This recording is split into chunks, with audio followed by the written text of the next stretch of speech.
we will pick that back up as well. LeBron James, people, ridiculous plays on Sunday. That dunk, but this was my favorite. That incredible, look, there was nobody in the corner when he let that ball go. Nobody was there. I love this pass. This is my favorite thing of the weekend. So look, never too soon to talk about where LeBron ranks all time. Certainly LeBron's been doing it all summer. Doc? Just statistically speaking and visually, since I was the coach of the Celtics and we had a 3-2 lead and I watched him score 45, he is in the top 5. There's no doubt. LeBron, statistically, championship-wise, he's one of the top 5 players to ever play the game. No doubt, which is normally not what we hear from the Doc Rivers generation of players about LeBron James. What did you think of that? I feel like he exercised a lot of demons last year, right? You know, going to Cleveland, a team that had no culture before he got there, no tradition of winning. He took a team that was not as good as the team they were playing against. They overcame and won. And by the way, the team they were playing against, 73-win team with the 2-time unanimous MVP. Like, at some point, you just got to be like, yo, he's doing things that Larry with his 18 Hall of Famers and Magic with his 19 Hall of Famers, they didn't do that. Are you ready to put him there? He is top 5. He's the best all-around player ever to play the game. And he's in my top 5. And I have my top 5. Why, did you say he's the best? I have my Best all-around? What is it? All right, go ahead. Best all-around player of all time. Okay. I got he's Michael not Jordan. at the top of your top 5. I got Kobe Bryant. I got Tim Duncan. Okay. LeBron James and Magic Johnson. So wait, if LeBron's the best all-around player, of all time? Why is Michael at the top of the list? Because Jordan, Kobe, and Tim Duncan were better players, not all-around players. Explain. Well, Tim Duncan, perfect example. I can give you a perfect example. Okay. Tim Duncan. Yes. With the same team his whole career. Yes. 5 championships. No telling how many MVPs. He was a different type of guy. He wasn't the type of guy that you expect, like LeBron, that was the big face of the NBA. Right. He was a different type of guy. He was a great player, the best power forward to ever play the game. Even kill, just a different type of guy. Michael Jordan really should be the face of basketball. He is the face of basketball. Okay, so there it goes. LeBron says that he wants to chase the ghost of Michael Jordan, who by the way, is not dead yet. You got to chase Kobe first. See, I'm gonna disagree with you on Kobe. I don't think Kobe's better than LeBron. I think Kobe Bryant is. I admire and I respect. Like, I don't know of any player who's more knowledgeable about basketball, just knowing stats and figures from the history and everything, and incorporating. He'll show you some stuff that Oscar Robertson would do. He'll incorporate in his game. But he's not better than LeBron. LeBron is bigger, faster, stronger. All around. And better pass. But he's better. He's just a better player. Yeah. This will, again, go on all season. Your phone is ringing on the air. The show is a disaster. Rockets guard Patrick Beverley gave Rockets fans some good news over the weekend, saying he is fast-tracking his return from injury and could be back as early as November 15th. Houston has been the carnival we all expected this season. Come on. So much fun to watch on offense. Not so much for the defense all the time, although they had a little bit better in spurts last night. But how big a difference do you think Beverley's return is going to make, Stephen? Well, how much difference do they want it to make? Don't they want James to play point guard and be the facilitator now?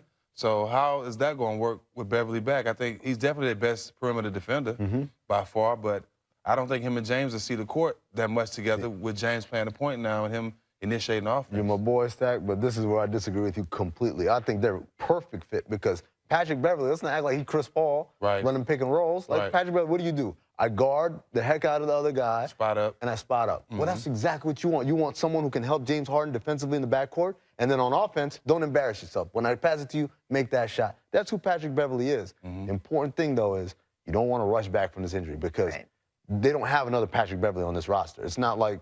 Especially for a guy who's had some injury issues. Yeah. And who plays a style that lends itself to getting hurt, right? So he's important to this team because they don't have that many defensive guys to begin with, but also because he fits perfectly offensively with James Harden. Well, with all those great point guards in the Western Conference that James won't even try to guard, No, definitely going to need Patrick, so I see what you mean, yeah. Is there energy, too, that comes with having a guy who cares about defending being on the team and on the bench? It feels good to know you got that guy on your team.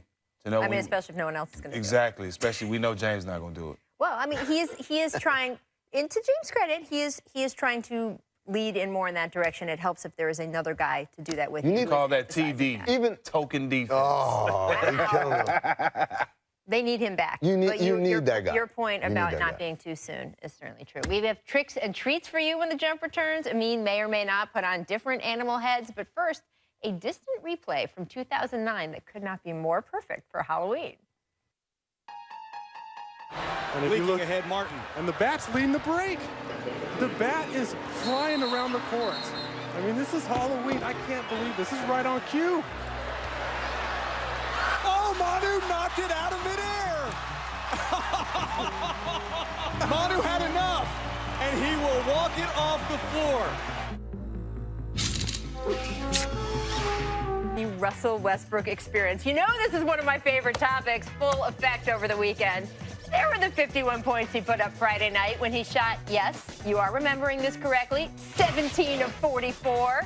Then yesterday, another triple-double to become the first player ever to open a season with at least 100 points, 30 rebounds, 30 assists. Could we be looking at another Big O, gentlemen? The way, way, way too early category. We're not afraid of that here. Here's Russ next to Oscar. Oh, and just in case you were confused about what's going on here, Russ has spelled this out for you in his new Jordan commercial, which is set to the song, let me hear it now, Now I Do What I Want. That's the song, by the way, that's also being played over the PA in Oklahoma City during player warm-ups, just in case you didn't get the message. And friends, I am here for it, all of it. On fire, Russell Westbrook, that is one of my favorite things in the NBA, when he is burning through the court, his opponents, whatever, teammates, it's all good. However, is it good for the Thunder's team chemistry, the development of new players? Is Russ going to wear himself out? Is this only happening because they've got a weak schedule? I don't care. I just love watching the pyrotechnics. Of course, Billy Donovan and Sam Presti, they need to care. And the Thunder are 3-0, yeah, but even Donovan have said he's worried this isn't sustainable. On Saturday, Donovan locked Russ out of the practice gym to try to force him to get some rest. So, Stephen, I guess I want to put you in the Presti Donovan seat. I'm having a lot of fun over here because I'm not personally invested in the Thunder. My job doesn't depend on the Thunder winning. If you're one of the guys whose jobs depend on the Thunder winning, is this sustainable? Is this good for them? You hope it is. I mean, all you can do is hope. You know, Russell, he's had some injuries in the past, but, you know, losing KD, you can't replace him. So you need super Russ. You need Russ to be the dominant, the triple-double guy he is right now. In order for them to be successful, it's a tough Western Conference. You want to be a great team. Russ has to play like this every night, but is it possible? We don't know. We got to see how healthy he can stay. Is that the Superman music? I think that's the license, I was gonna the royalty-free version. Exactly, the Superman. They're not trying to play the samples. Danny is trying to pull one over on us. We know the Superman music. That's not Super it. Russ. That's the Super Russ music, I guess, right? We're on a budget here, ladies and gentlemen. No, here's the thing about Russ. You know, you're right, but at the same time, Stephen, I get scared when you say you got to turn it historic. Like, it's never happened before to beat the Sixers, Suns, and the Lakers. Bro, what's going to happen when you have to play real teams, right? So they've got to find a way, for his sake, right? Are you calling the Phoenix Suns not a real team? Mr. lives in Phoenix? Yes, I am. Yes. No, so, but they've got to find a way. And it's nice to say things like, oh, because you got to develop the guys. Oh, guys want to feel involved. That's nice. But the truth is, he's their best player. You can't run him into the ground against these teams, right? You got to be able to get him rest on nights. That's the nights where he's supposed to be playing 24 minutes, and then the other guys take over for the rest of the night because they're going to need him to play crazy like that against Spurs, Clippers, Jazz, the playoff teams that they're playing against. But there's an argument that Russ only goes 120 miles an hour. Right. You can't ride him at 45, right? No. I mean, you saw him. Did you see him at the end of the game where he was like yelling at the bench? Where he's like, is it the, see, look, he's yelling at, he gets at the Suns bench, right? These are the Phoenix Suns. You don't have to do that. And yet, here he is trash talking him like he just won a playoff game because this is his speed. Absolutely. He operates at this speed. That's the only speed he knows is 100. But at the same time, you know how it is with players who come back from injury. They try to come back too quick. Yeah. Even though they're saying, I'm good, I'm good, I'm good. Sometimes you got to be the bad cop and say, nah, bro. Calm down. Yeah, I think that's what Russ has to. He has to police himself. He knows that this team definitely needs him. He's very important to the team. He wants to average a triple-double. We all know that. But in order for him to have a successful season, he got to be able to police himself. Yeah. Well, we have a lot more Russ to come this week to talk about, but I want to flip over to our daily installment of As the Warriors Turn. Lost game 1, as you remember, won the next 2, but it was against the Pels and Suns. So, and remember, there was some squeaking by, too, if we're going to be honest. They won yesterday because Draymond killed it defensively down the stretch. And here's what he said after. You know, teams are trying to punk us, and it's fine. Like, we're not going to get punked. But like I said, with that and, you know, trying to figure everything out, it's a process. What do you think? I mean, duh.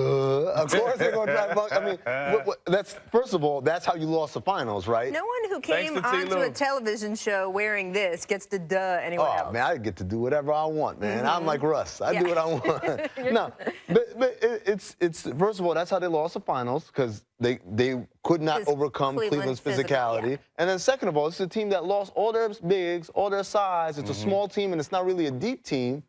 Yeah, that's the blueprint. The blueprint is you got to be physical with them. Yeah, I mean, thanks to T. Lue. Right. He gave everybody the blueprint. These, you know, Cleveland played real physical with them, didn't let them get off the screens well. Yeah. Handoffs, everything. You get into them, push them over, be physical with them. They kind of start to complain at the end of the games. They still doing that now. And you got to thank T. Lue for that. They didn't just complain. KD pushed back. You saw Lance getting into KD's head on Friday. And Lance is not even one of the best defenders. So when Lance can get into your head, that's not too good. Lance is not one of the best defenders in the NBA. He's a great actor, though. Hold on, he's a great actor. Look at this right here. Sniper in the building. He sold it. He sold it. He definitely sold it. Right, but you can see they're getting a little frustration with being handled, right? Well, I think the frustration is that they're not playing up to their expectation level. And what happens is, then little things that usually don't bother you bother you a lot. Right. And so, because they haven't figured it out yet, these things are a lot more irritating than they will, I guess, when they get it going. All right. Again, another topic we will be discussing a lot this week. So just we'll put it away for now. We'll get to it. Well, we got the big game Thursday. Oh. I'm excited about that. Me too. I'm trying to not talk about it too much beforehand. Save it. So good. All right, Timberwolves. We got to get to the Timberwolves because they were up by 18 on the Kings. Halftime Saturday night, and then in the third quarter, outscored 31-12. Not what you want, lost by 3, and they are now 0-2 on the season. Tom Thibodeau asked what is holding his team back, and he didn't hold back. Take a look. Quote, everything. Mental toughness, physical toughness, emotional toughness, all aspects of it. We have to get a lot, say it with me now, tougher. That's what I see. Now, Stephen, we know what Tibbs is doing here, right? I mean, you know, hail into them, toughen them up. We've seen this motivational coaching technique before, but see, I mean, it's a young team still. Did he go too far? Look at that quote. Did he go too far here? I don't think so. I think he has a great group of young guys on his team that doesn't have any vets. You don't have Kevin Garnett. You don't have vets in these guys here. So he's going to be his own KG He has to be. He has to be. I mean, he doesn't have a guy that he can go to get through to these guys. He has to do it himself. He's a tough-minded coach. These young guys have a lot of talent. They don't have that much experience, but they have a lot of talent. But in order for them to be great and to reach their potential, they got to be tougher, offense and defense, and they got to be able to finish games when they get big leads like that. Well, you know what? The whole thing, people thought Tibbs would just show up, and we have a training camp in a couple of weeks of preseason. All of a sudden, they're going to be the best team in the West or one of the best. It doesn't work like that. Right. You got to learn how to win, and that's what he's trying to do now. Maybe it's a little harsh, but at the same time, this is also the president. So he's not just a coach. He can get you traded, too, if you're not following into the program. And so what Tibbs is trying to do is establish a culture and identity. This is what we're about. And if you're not about it, then you're not a part of this. What's the balance, though, with the young team of calling them out publicly, which, again, I know you want to do. I get it. We've seen this movie like 100 times before. But that's who he is, though. Like, but how you do it, right? It's finessing. Well, they're going to turn the corner. They're going to turn the corner. When they do, you got to praise them. Give them their props for going through the hard times, sticking with it, staying as a team and growing. Because they still got a lot of growing pains. But the other thing also, this is who Tibbs is. Like, this ain't a new guy or like, who's this guy? This is who he is. When he took a year off, he's reformed now. Haven't you read all the articles? All it took was a couple of practices and he's right back to where he is. Very good. Yeah, same all day. In the general, I think it'll be good for them. And these young kids have been getting a lot of positive flow their way. So they're taking a little negative in there, too. Take a quick break, but when we come back, Doc says LeBron is no doubt top 5 all time. No doubt, huh? We will discuss, but first, it is time for our weekend remix. Enjoy. Number 55 to Kimber Mutombo.